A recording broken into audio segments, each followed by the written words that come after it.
Anthraloch is glacial and taken to the other side. Above me, the stars have come alive. The constellations form a young woman. She is panicked, and on her side, she carries my lover's blade. What is this vision?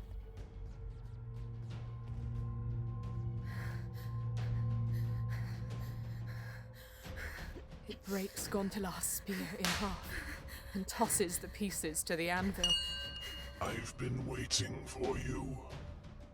Waiting a long time. Quite long. But every 1,000 years or so, one of you comes looking for hope. It motions to the pile of broken blades by the anvil. As you can tell, I've built a prodigious shrine to your failures. I am not an archaeologist. I am not a warrior. I'm a bonesinger. I cannot defeat it. The ground you walk on, the stones, the bone, will all burn. I build a lead and my mind races for an escape. It was hard enough to get in. Getting out will be impossible. And not without Gontelar. I escape down into the bowels of the forged choral, where statues and harmonic crystals hang from the walls, broken and ravaged by the Necron. It must have been here for ages, ravaging the halls. The inside of the forged choral is vast, and focusing rings still rotate underneath the amphitheater. One more pebble on a mountain of disappointments. Oh, relentless hound!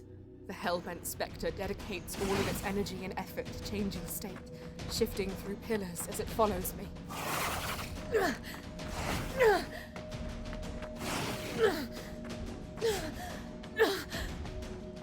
It shows a small fault. It slows for a fraction of a second when phasing parts of its form, rather than its whole. There is its weakness. It is predictable. The energy to become intangible must be greater when summoned in parts. I have a plan. I lead it to a focusing ring and hold my ground.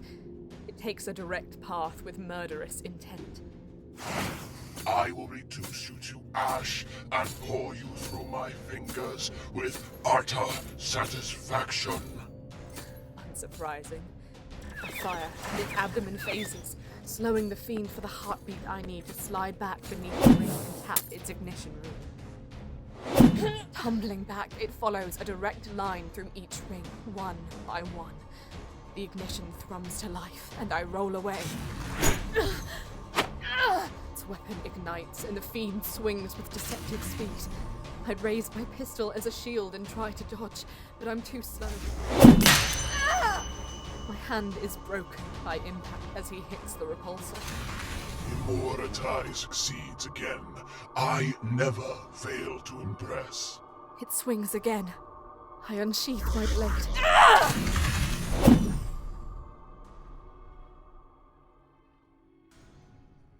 But the strike never lands.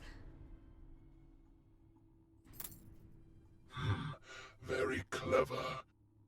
Pointed to the Necron's chest, the heirloom in my hands has begun to glow. That's...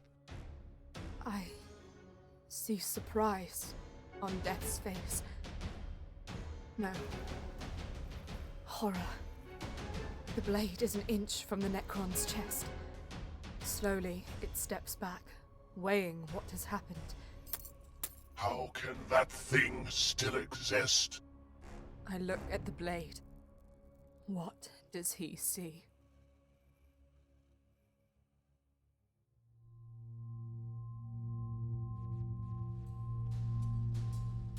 Guided by the stars, I drive my psychic sight into the gulf of eons ahead, as far as it can go.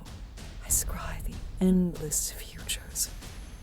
I see the Necron tier, ageless and enduring, taunting our folly.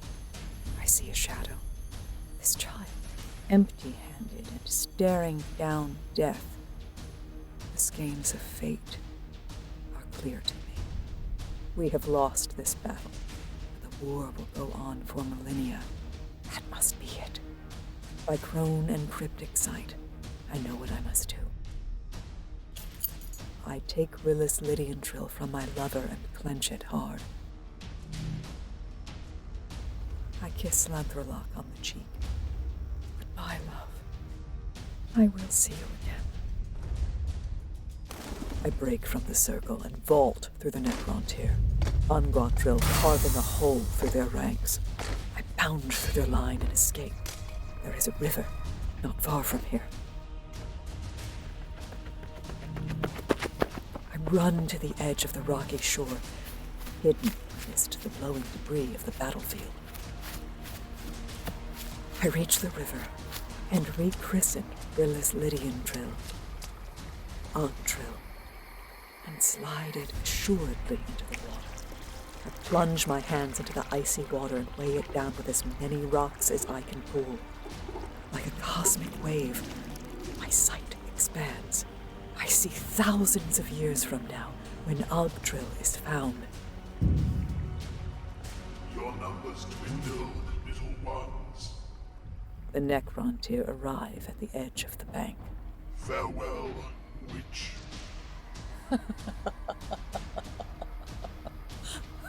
You fool. I have beaten you. Your weapons are broken.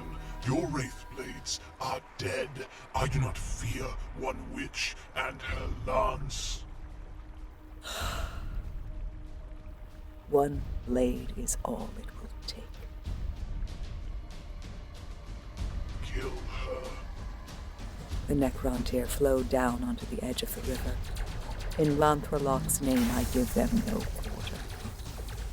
The Lord on the hill adopts a smug smirk and folds his arms. He sends endless numbers for me. There are too many, and in time, I am overwhelmed. The last thing I see is that time 1,000 years from now, a fisherman who unearths Agtrill by mistake. It is given to Solteash, who hands it down through the eras. The blade becomes an ordinary thing, jagged and dulled by the erosion of time. Its enchantment is sapped as magic bleeds away into distant memory. Even still, it carries something special, a value beyond artifice or conjuring. It is a mortal blade, but it still has some divinity inside it. A broken blade can still cut. Destiny slips this gift to a child I will never know. For the first time in my life, the visions cease, and I see no more.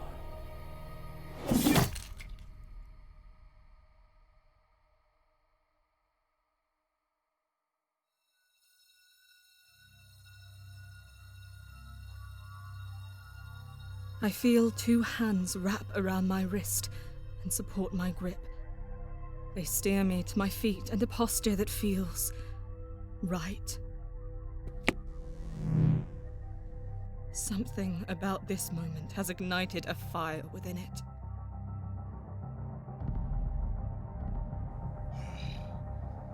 Benneruin. Turning the corner is Gontelar. He is gravely wounded but steadfast. Necron, you are surrounded. As if I care, I can best both of you with ease. Gontelar taps the anvil's rune and the sun, chained above us, blooms. We speak a wordless intent to each other. We will drive the Necron into the flare. As I raise the blade, the Necron moves, a slight shift that would be imperceptible to lesser beings. It is the smallest cautionary step backwards. The foe knows this blade. Intimately, perhaps. My mind races, and a new plan comes to form. I am no warrior, but I know the stories. I remember the scripts. Necrontyr. Necrontyr? You speak well for a blank-hearted fool. Is your metal tongue as strong as your mastery with that blade? You boast? Boast? No. I am Lanthrelak the Swift reincarnate. Absurd. You wish to test me. My spirit returns from the Empyrean. My legion slew Lanthrelak, the slow-footed, and his witch whore. The dark gods now surely feast on his spirit. I cut my way out from the belly of oblivion. My spirit lives in this blade. You recognize Rilis Lydianthril, do you not? Witness it. I have seen that your kind does not feel pain. Then let me reacquaint you. Sorcery.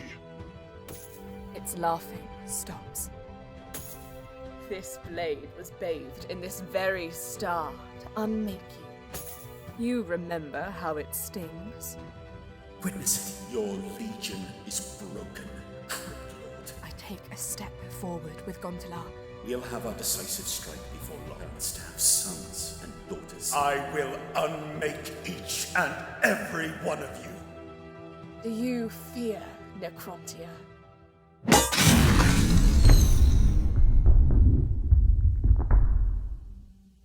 Fear?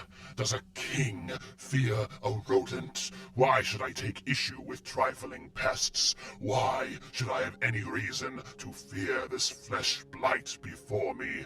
My wrath is indomitable. Your meddlesome boasts are nothing. You are nothing.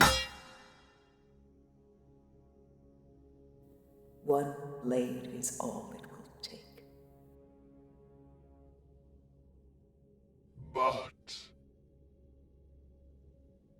one does know when it sees a rabid animal, and when better tools are needed to exterminate it. The Necron skulks backwards off the dais and away into the shadows. What is time to beings like us, anyways? It leaves, off to some distant tomb world to lick the wounds of this embarrassment. The enchantment dims, and the blade in my hand returns to its unexceptional state. Like the shimmering heat haze of a mirage, its power slips from my touch. A borrowed thing, now extinct. Benneruin. Gontelar! You brave fool. I am. Should we go after him? I don't think I could do anything if we did. What did you do? I remembered those stories on the wall. The blade. The stories tell of the 100 blades of Vol which were made. After many nights, Lanthrelax went dark. It was a forgery, a false enchantment. This blade was made by our ancestors, but it holds no power.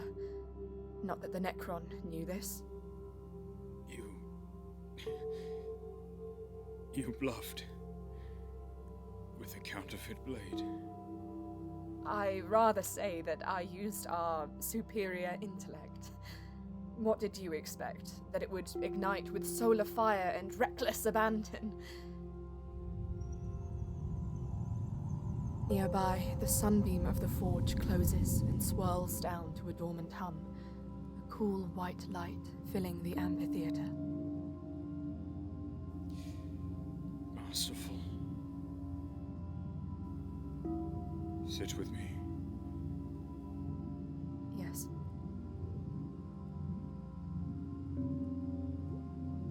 I lay the blade across his palms. The venom is turning his veins a bright blue. How did we not notice it before? The blade. looking for hope in other places, I suppose.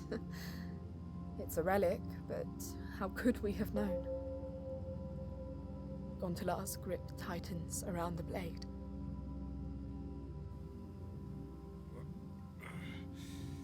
Well, I'm afraid that this journey has left us empty-handed.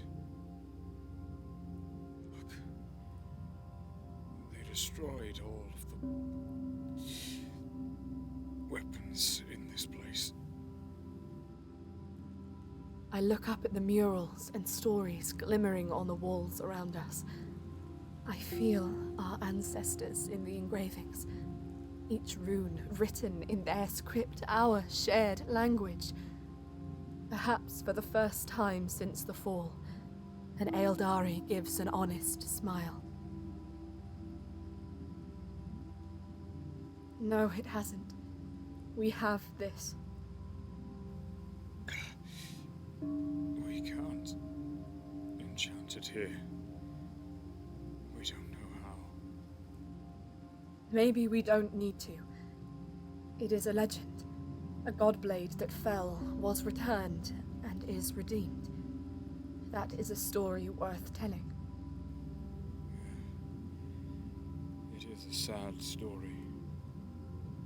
I would have preferred a flaming blade. Cut down 1,000 of those.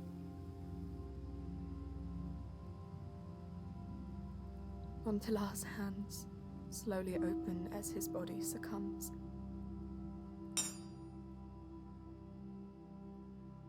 The feeling is like an icicle piercing my heart.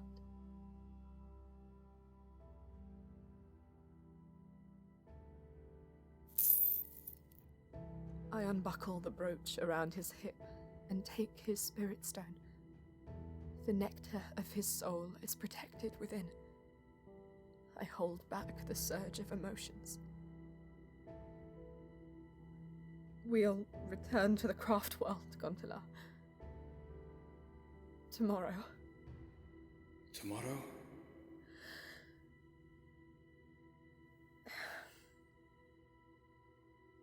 I take one last look around the smith's hall.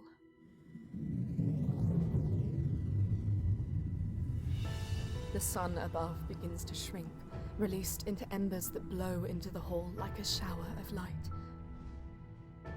This place had its time, but it will forge no new blades here. No new mysteries.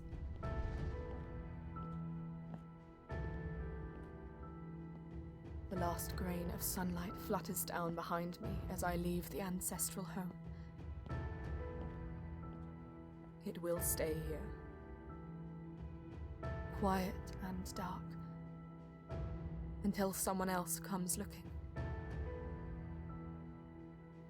May they too find what they seek.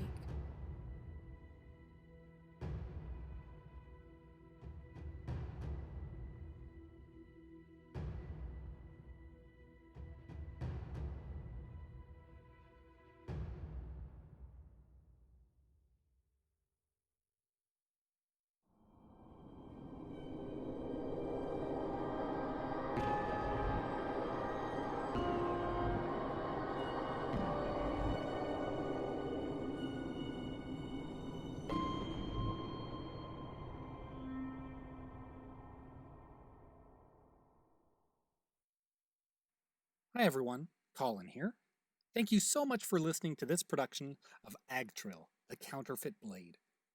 Now, it's been a difficult few months. We've all felt it in one way or another. In light of this, I want to take a moment to give a deep personal thanks for myself, my family, and the other volunteers here at Cold Open Stories. We've been overwhelmed by this community and the support and kindness and generosity of each of you. Because of listeners like yourself, life is once again reaching a level of stability, and productions are coming back on for our audio dramas, short story anthology, and fast fiction contests. So just pausing for one moment, thank you. Really, thank you. Now, if this is your first time tuning in, This fan-made audio drama is part of an anthology series put on by Cold Open Stories. What we're doing could be called community theater set in the 41st millennium. On our website, you'll find unofficial stories set in the universe of Warhammer 40,000, and these include writing contests, submissions, and audio dramas where you, the listener, audition to play the parts. It's a great way to build community and share stories worth telling. Now, all levels of experience are welcomed, and these are fan productions, so whether you're a writer, an actor, or an enigmatic alien race fighting to stay alive, check us out on coldopenstories.com or on social media for the latest news. Agtrill, the Counterfeit Blade, was written by Colin DeGraff and edited by Stephen Rhodes. It was directed and produced by Colin DeGraff and includes music composed by Robert Renato Hack. You can find more of his music by looking up Officio Audiorum online. Special thanks to our cover artist and illustrator, Orneris Terenzi. If you like the art, you can go find the full version over on his Instagram, @Orneris. This series includes voices by Elizabeth Plant, Max Smith, Cara Langella, Philip Sacramento, and Nick Gossage. Now, a few more things here before I let you go. You know Patreon? We don't have one. We don't want one. The best way you can help is by sharing our stories in your network, as without a community, none of this is possible. So, tag a friend. I'm sure they'll be happy that you did. If you're feeling more generous, consider making a donation in your community. When you do, let us know and we'll update the charities page of coldopenstories.com. So please, help make a difference for a cause that you're passionate about. Last point now. We're on Discord. That's right, you can now chat with the Cold Open Stories team and the authors and voice actors from some of your favorite work. So, hey, it's free. Come join us. We'd love to have you. So in closing, thank you again for tuning in. Please help spread the signal, and we'll see you again soon.